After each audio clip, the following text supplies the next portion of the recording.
Hi, I'm back. I feel like I'm not sweating. I don't know why I feel like I look really shiny. I just have a big forehead, but bangs don't suit me, so there's nothing we can do here.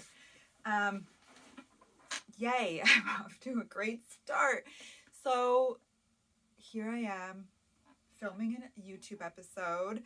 I'm Tanis of Tanis Fiber Arts. I knit, I dye, I design, and I love color and I love sharing it with you all. But I fall off the wagon of filming videos regularly. And one of my biggest issues is sticking to the schedules that I set for myself, because I'm like, I need to be flexible, I need to be fluid. And then as soon as I stop, like I break from the schedule once, I'm like, schedule's out the window. So I was doing so well at filming like every Thursday, no matter what, for the past couple of months, like since September or October, so 1 month.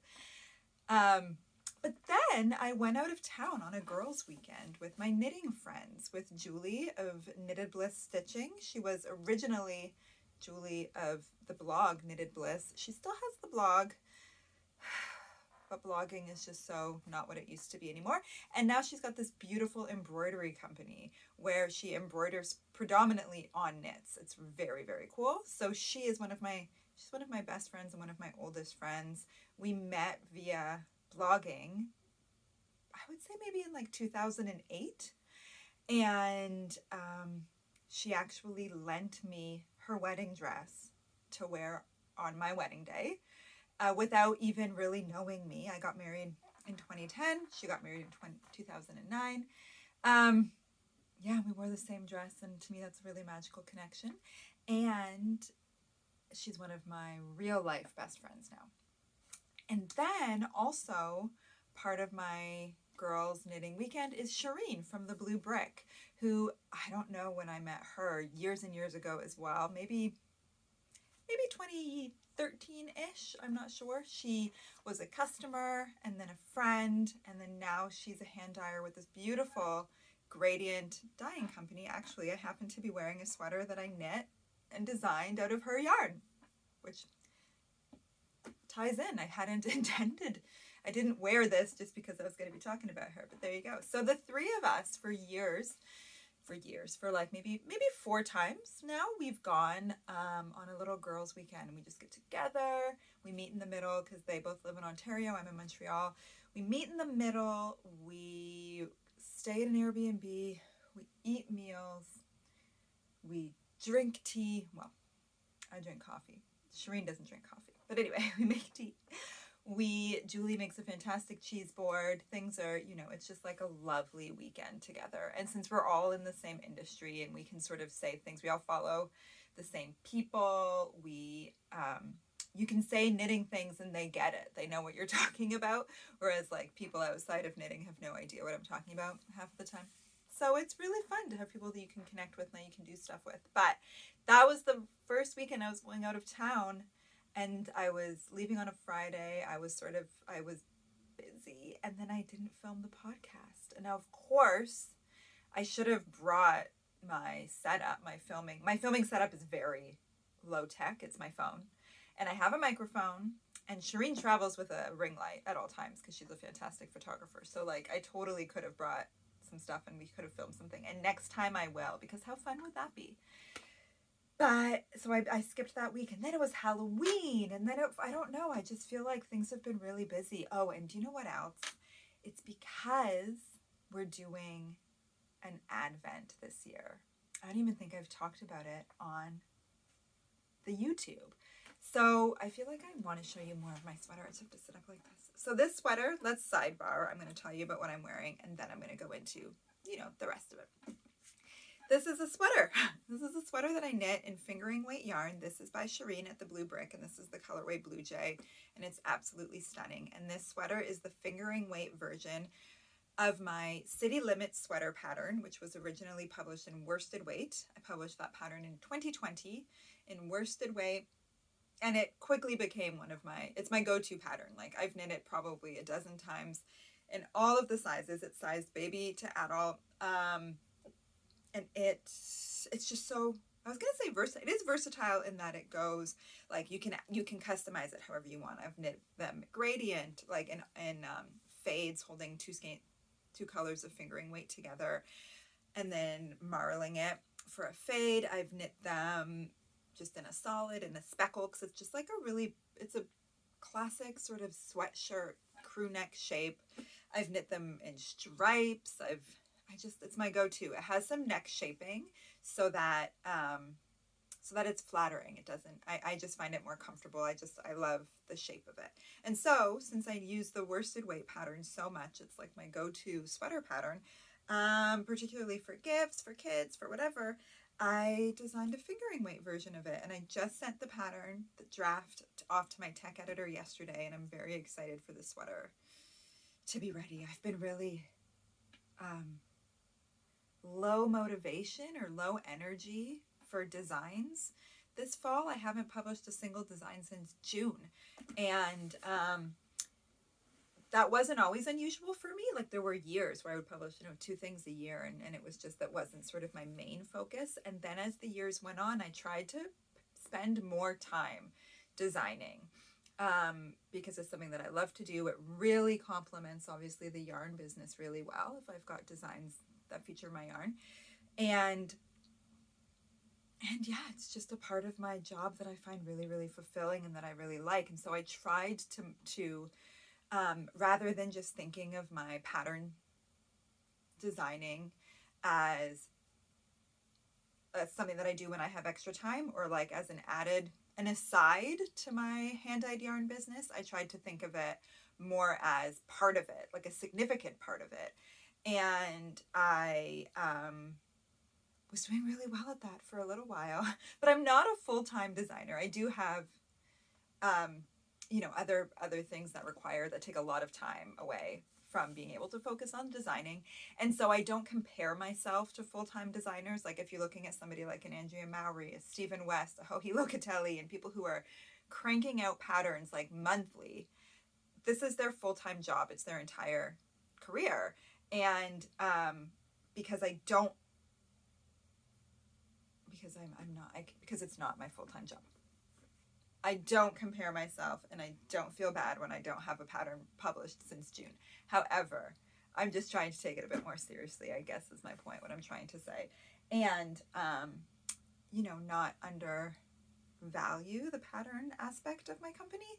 At any rate, my point is I sent this off to the designer, or to the tech editor yesterday. So it's in the works and it's coming, and I'm very excited. It has, you can see this detail here I'm wearing it stockinette side out, and there's 2 on this side pearl stitches at the raglans, and then they can carry on down the side. I love a side detail. And if you wear it reverse stockinette stitch, then obviously it's the reverse stockinette stitch, and these are 2 knit stitches that stick out more predominantly on the reverse side. And so the sweater is reversible. Obviously, if you intend to wear it reversibly, you've got to take extra care with how you tie in your ends, etc. But it's all doable, and it's a really cool feature, I think, of this design. And what? So that's what I'm wearing. Oh, the Advent. That's what I was gonna share. What has sort of taken up all of our energy, and why I haven't even really been posting much on Instagram. And it's because we decided in October that we could manage an Advent. We're doing a 12 mini skeins and 1 full skein sock yarn Advent calendar this year. That we'll be mailing out next week, and it's been super fun. I'm really enthusiastic about the colorways and about the whole thing that we've put together. But also it's really time consuming. It's like all we've been doing for the past couple of weeks. And so I really haven't had much to share. And which brings me to, I don't know if I'm ever going to do it again in this way. And what I mean by this way is the whole secret component of it. I think a big part of this type of product is that you don't know every day you open up the box and it's a gift, it's a surprise, right? And so I do get that it's kind of important that you don't know what colors you're getting ahead of time. And so I made a mood board so that you would have a sense of the vibe, so that if the mood board was all yellow and you're like, I don't like yellow, I'm not going to buy this, I know it's not for me. But so just to give you sort of an idea of what to expect. But in this past sort of month that we've been working on them, my office next door is just completely overflowing with these gorgeous, just piles of mini skeins that I want to be able to show you guys how great, like how cool it looks to just have piles and piles of beautiful mini skeins. And then I've been knitting with it. I've knit 2 projects already with it, and I can't share it. I'm not even going to tell you what they are because I don't want to, I can't give up the surprise of, well, even if I told you what they were, you wouldn't be able to guess, you wouldn't know what color it was, but still. And I wish I could be sharing it. And so I think the next time we do this format of thing, maybe I'll share in dedicated videos or something like that, because that way it would still give some people who want it to be a mystery the option for it to be a mystery, and then the people who want to know, or like who don't mind, can watch the videos where I'm sharing what I'm working on or something like that. I watched, you guys know I'm super into makeup, super into it sounds so shallow to say it that way. I love cosmetics. I love a lot of indie makeup brands. It's very much knitting. It's just color. I was going to say it's knitting adjacent. It has nothing to do with knitting, but it's color and texture. It's art supplies. It's craft supplies. It's just stuff that I love. And there's a brand called Cleona Cosmetics out of Toronto that they're beautiful indie eyeshadow and nail polish brand. And they did an Advent style thing, both for eyeshadow and for nail polish, but they posted a video on YouTube with spoilers for all the colors. So if you didn't want to make the investment without knowing what colors you were getting, then you can watch the videos. And if you wanted to be surprised, you just don't watch the video. And I thought, oh, that's a cool way to sort of work it. And so maybe I'll try to do something like that. I'm really liking the format. Like, I really like working with these things. I always come up with this sort of issue where it's a lot of energy, mental energy, creative energy to come up with the product, like sort of come up with the 12 mini skein colorways and then the full skein, and like make sure they all work together, of course. It takes a lot of energy to come up with all of that. And then I'm so enthusiastic about it that then I end up wanting to work with it, knit with it. And I also want to knit with it because I want you to see what it's going to look like. But then you don't see what it's going to look like until you've already bought it, until it's no longer for sale. Like, it just sort of seems, it's always something that I struggle with whenever we do any type of club or mystery skein type of thing. If anybody has any suggestions on how to incorporate, I think it's sort of, it can't all be if it's all a mystery, then it's just a mystery. And I have to just figure out how to deal with my enthusiasm myself. And the fact that I'm going to knit something with it that I can't share until it's too late, sort of, or until after the fact, that's fine. Or if it would be interesting if I was working on something and sharing, the project as I was going, even before they were available or while they were still available or something like that. It just feels like that would be useful information, And the only thing that removes is the element of surprise. So I suppose it matters how important the element of surprise is to you. But it's very all-encompassing. I will say, doing Advents, there's so many mini skeins, but they're beautiful and they're really fun to work with. They're just so satisfying. So we're really enjoying it. And that brings me, I want to show you some stuff that I've made since we last chatted. I can't show you much because I've been working on the Advent stuff. But I will show you these. This was a fun little, very satisfying project. This is just a sock. I knit these socks toe up using my trusty toe up sock pattern, a short row heel. I just grabbed the red from my stash that happens to match the self-striping yarn perfectly. The self-striping yarn did not come with the complimentary heel toe skein, but it's like this red was made for it. It was just a leftover skein of yarn that I had, and there you go. I love it. And I knit the entire socks. It was sort of, once I got halfway through the weekend, I gave myself the goal of finishing them on the train, but I take the train to go visit Shireen and Julie on that weekend away. I cast on the train.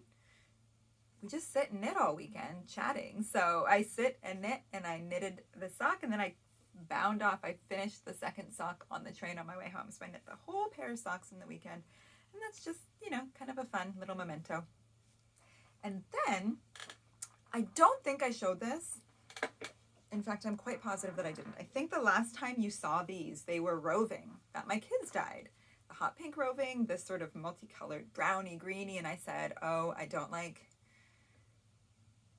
brown and green. And but this is one that my middle son dyed, and then this beautiful tealy turquoise one that my eldest son dyed. My kids each dyed roving. And I thought it was going to take me forever, but I got quite enthusiastic and I spun the yarn out for them out of their roving. And they all turned out beautiful. I mean, even I've often said this, but like hand spun yarn is always beautiful no matter what. So even though in the braid, you know, I'm like, these aren't colors that I love together, I think that it's actually really quite beautiful. And I think I might use this to weave him a scarf, because the other two have woven themselves scarves, or we have collaboratively woven scarves, and they have scarves and he does not. So maybe we'll weave a scarf with this one. This one, I don't know. Well, actually, so the one for my daughter that my daughter dyed, I love the colors very much. I think that's a really fun finished skein. And she, but okay, because I have a tendency to always just spin really quite thin, like as thin as I sort of can, I guess. My goal is always just to get maximum yardage out of my roving. And so I intentionally, for these two skeins, tried not to do that. I tried to spin more of like a worsted weight gauge, being like, it'll just be quicker and I'll just knit a hat or something. And then I spun this one a little bit thinner just because, I don't know, variety. I was doing it all in 1 week and I was like, I'm not just going to do everything exactly the same. So this one I spun a little bit thinner, and I think I just prefer it, the thinner. It's like a DK weight gauge. It's not that thin. It's not, you know, lace or fingering. But it's also just, I think for me, a bit more versatile with my stash. This really, okay. But then, thankfully, I have another skein, another braid. The one that she dyed was like 200 grams. They weren't all, but anyways, this one was bigger. So this is only half of it. And so I'm trying to decide whether I spin the other half exactly the same, kind of more worsted weight, or whether I try to do it a little bit thinner in DK weight. I'm now thinking I should just do it in worsted weight so that I'll have twice the yardage, like, to use this. It just seems like a more practical solution, doesn't it? Because I would love to knit her a little sweater, striped. I'm thinking my kids are all super into cardigans. I guess cardigans are just really practical. They just find them like, you know, they're so easy to take on and off. And they are good layering pieces. I don't have to sell you on why cardigans are great. But I would like to knit her maybe like a little striped gartrelle. I would use like a solid, and then I would use this for some stripes. Gorgeous cardigan. There you go. So maybe that's what I should do with the other. Although it just seems it's a bit thick for my DK weight gartrelle pattern, so I would have to maybe, you know, do some fiddling with that. But that's okay. I can manage that. But these colors did end up really fun, which I knew they would. I mean, I was worried it was going to be too fun, like kind of crazy. But I think that it turned out actually really lovely. They always end up a bit more muted after they're spun, in my experience. So after that hand spun, the other thing that I wanted to talk about is a few one-of-a-kind skeins of yarn. This is purely selfish. I always sort of struggle with the purpose of these videos that I make. It's really just to chat, I guess, to, you know, see what's up, tell you what's going on. But I'm like, oh, people from me are interested in tennis fiber arts and yarn and what we're doing and what's going on. And I do so many things that I don't sell because I'm a knitter first. It's my passion. And if I do something, so for example, I have these two gorgeous skeins. You can't buy this. Nobody can buy this. And that seems counterintuitive for me to be sharing this with you. But sharing is one of the things that I do in my business. It's just for inspiration. So I listed today on the website a whole bunch, another round of one-of-a-kinds. The one-of-a-kinds, we did an update last month as well, where it's really, truly one-of-a-kinds that are skeins that had to be over-dyed, because like I have one on my desk right now. This is a skein of natural. Somebody ordered natural in pure wash fingering, and I can't even see right now where the issue was, but there was an issue with this skein. there was a little fleck of dye somewhere on it, which I can't find, but I know that it's there. There was, let's say, like a red, blue. There's a tiny little kind of navy blue spot. And if you bought natural for a project and you have a blue spot on it, then that's not helpful. That's not good. So this skein gets set aside. This is probably a bad example of a skein that would get set aside to become a magnificent one of a kind because it's natural. It's very easy to dye whatever color you want to in the world. But let's just say these two skeins would have been, I don't know what they were initially. I think one of them may have been kind of I think one of them was blue, was a version of a colorway that we dyed that's called Fjord. That was a light blue aqua gray color, and it ended up several years ago when we dyed it. It had some hot pink like some spots of dye, probably in like a periwinkle shade that was in the skein, that was in the original, in the Fjords colorway that didn't dissolve. And so it ended up with like pink splotches on it. And so I set it aside, but I loved the color so much that I decided, and the hot pink splotches didn't bother me. So I was like, I am going to put this in my personal stash and save this. This is my skein now. Okay. So we didn't dye over it, and but then years passed and I didn't knit with it. So I don't know that these are not exactly the same, and I don't know if this was the same color. I don't know what this one was, but basically, finally, I gave them to Chris and I said, over dye them, get rid of that hot pink splotch, turn it into something new. And this is what he came up with. And now I love it so much that I can't part with it. And now I've got the two skeins. I tend to keep single skeins, but I'm trying to break that habit because single skeins are just not as practical as two skeins. I can knit a sweater for my daughter with two skeins. I could go a really long way even towards knitting a sweater for myself. You know, if I did contrast ribbing, if I add a stripe, like I can really do something with two. Now with one skein, even if I was really committed to knitting a project for like a sweater for myself with it, if you did thin stripes combined with something else, you know, I could, or use it for color work in a yoke. Like there are ways to be creative, but I just thought, this is MCN Merino Cashmere Nylon. Beautiful. If I stripe them, if I do like helical knitting, you'll never know that these are two not identical skeins. And I'm saving these ones for myself. So my point here is that the shop is full of skeins like this. Skeins that when they were supposed to come out as one thing, they didn't come out as expected. And so then they were set aside, and then we scooped them all up, and then Chris dyed them something else. And they're all in the shop, and they're all discounted sort of 15 to 20% because there's absolutely nothing wrong with the yarn. But single skeins are always harder to sell. They're harder because, you know, as I'm saying, I'm keeping two because it's more practical. Single skeins, not everybody is looking for single skeins all the time. And so I just kind of thought, and since they're never, you know, we really can't reproduce this type of thing exactly because it requires like an accident to happen. And then there are also the days when Chris dyes them, he doesn't take notes. He's just out there like having fun playing with color. It's like almost like a day off type thing. So they're not reproducible, and that's what makes them so magical. And so they're in the shop. So I saved these two. So now I'm telling you what I saved. And this does not take away from all the wonderful skeins that are in the shop. These are just the ones that I kept for myself. These two skeins have Merino Cashmere Nylon fingering weight yarn to do something wonderful with. And then obviously you can tell I was quite drawn to that tone because then there's these two skeins of worsted weight. These must have all been dyed together. And the two worsted weight. I also love, I'm thinking, I once knit and gifted a really beautiful two skein cowl. It was a cowl that you could wrap around twice. It was like an infinity wrap, but not super big where you do it like 3 times. It was only big enough to put it around your head twice, and then you had this really lush, chunky cowl. And it was like all garter stitch with knit sideways, all garter stitch with a big rope cable, sort of top and bottom. If I remember, maybe only one top. I knit it years ago. It was 2 skeins of special yarn that I had, almost like similar to like this sort of situation. And then I gifted it to somebody. I don't know who.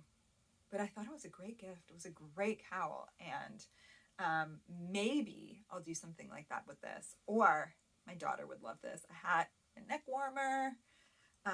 Who knows? But I decided to keep these 2 skeins of worsted to knit something in as well because I just love them. And then the last batch, and this is like, we've dyed so many over the past month, and Chris would love to tease me about it and because I'm showing you like 3. I'm showing you a total of 2, 4, 6, 8, 10 skeins that I kept for myself. And I think I showed great restraint because I could have kept a lot more. It was very difficult for me. I would keep them all if I'm being honest. So this is the last batch that I kept, and I've got good reasons for this. Well, first of all, I don't think I need to explain my reasons. This color is probably not showing up as gorgeous as it really is, but I've got 6 skeins of worsted weight. They are not all the same size. This is not a full skein. This one is a full skein. One of the reasons why I didn't want to sell this one is I'm not 100% certain. This colorway was Dove before, which was a gray sort of periwinkle rosy colorway that we dye. And I don't think there's anything wrong with it, but it's super wash merino, which we don't stock anymore. And it may have been, I may have knit something with it. They all look perfect right now. Like they don't look like they've been knit with, but they also look like they've been re-skeined. Like I could tell. Anyway, I had that they were in a separate bag. I either had knit with them already, or at least one of the skeins, which is why it's smaller. Or, I guess just the fact that there are so many questions around it. Where did this yarn come from? Why is one of the skeins so small? Why did some of them look like they had been rewound? Because the way that we dye the yarn, you can sort of see, well, like, for example, this, you can see it has not been rewound, okay? Like, this is how the dye went on, and then we just skein it up. Whereas sometimes, if all these colors were like all interspersed, you couldn't see where the dye had been applied. That's because we rewound the skein because there was something, the skein was messy or whatever, and I need to rewind it. So some of these were rewound and some of them were not. It's superwash merino. It was just sitting in a bag in my office for ages.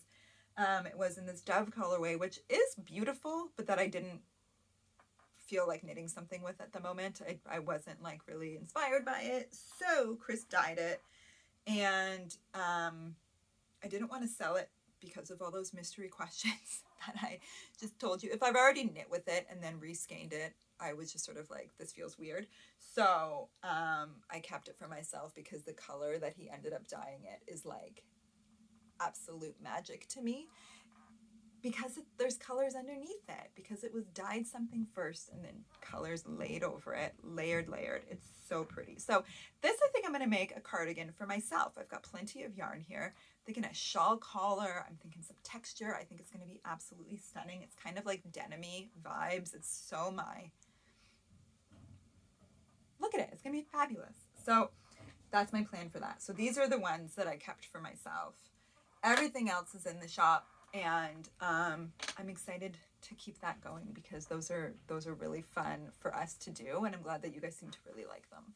And I'm also excited to share more about all the other things I've been working on with the Advent. So if you have any thoughts for me about how best to go about sharing that sort of thing in a way that's enthusiastic but also kind of helpful, then I'd love for you to let me know. And that's it. That's all I got for you today. I'm going to be back next week. I promise. I hope. Maybe with Chris. I hope you're having a great November. It's snowing here. It's, winter is coming and sweater weather is officially here. So enjoy it.